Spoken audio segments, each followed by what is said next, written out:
They Live was a movie I made towards the end of the 80s, and I was reflecting on a lot of the values that I saw around me at the time, mainly inspired by Ronald Reagan's conservative revolution.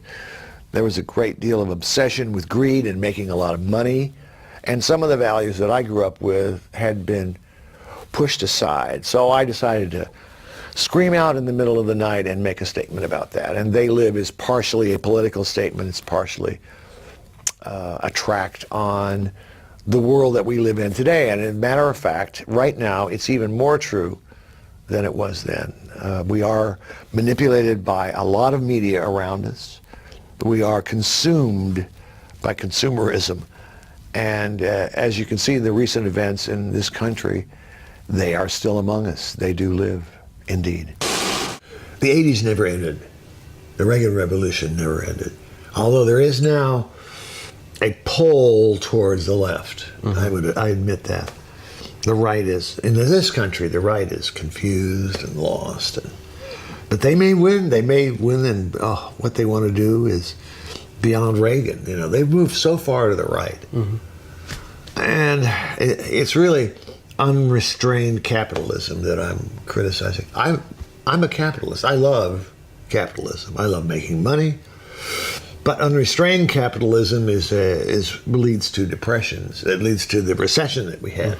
So the 80s never ended. They're still here. They're still on Earth exploiting us. We just need the glasses. No, we do. We do. More than ever.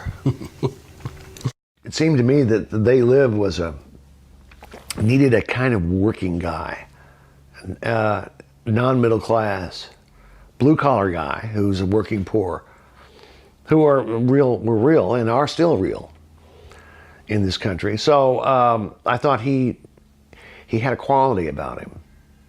Not the personality that you see in the wrestling ring or in his interviews, not that over-the-top guy, but a different fella. But a little rough-hewn, you know. And it was terrific. He did a great job for me. And did he really come up with the line himself, I'm here to kick ass and chew bubblegum, and I'm all out of bubblegum? When we started working on the film together, he gave me several sheets of paper, and he said, these are things that I have said that I've made up for my wrestling interviews. They're lines that I've used.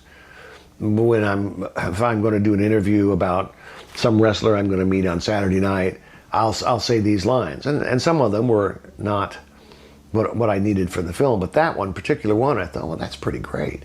You know, we can use this. It's way out of context here in a way, but it's fun. It's his, so he wrote it. Do you think the film has still some relevant social commentary? Oh, that's never ended. That's still with us. They Live is a documentary about what's going on now. Relevance, of course, yeah. It's still here. Here's my philosophy on it. I'll just tell you. I think Ronald Reagan, along with your gal there, Iron Lady Thatcher, came into power by saying government was a problem. That's an absolute lie. Good government is a solution. Bad government is a problem. Not government. That's all it is. Basically, what our spin on the story was that all the aliens are members of the upper class, the rich, and they're slowly exploiting the middle class, and everybody's becoming poorer. And everything we think about buying cars and having pools and condos and all the things that everybody strives for in America basically are created by this race of inhuman creatures that really just want to exploit us like a third world. And it's told from the point of view of the homeless. So it has a kind of a theme and a message to it, but basically it's an action film. I kind of like that feel of somebody who's not so hip and rich and doesn't just cruise through every situation but has to struggle. That reminds me of most of us. Excuse me. You need anybody? I've got more tools. Roddy Piper plays John Nada, and he's the hero of the film. The character that Roddy plays is closer to Roddy than one would think.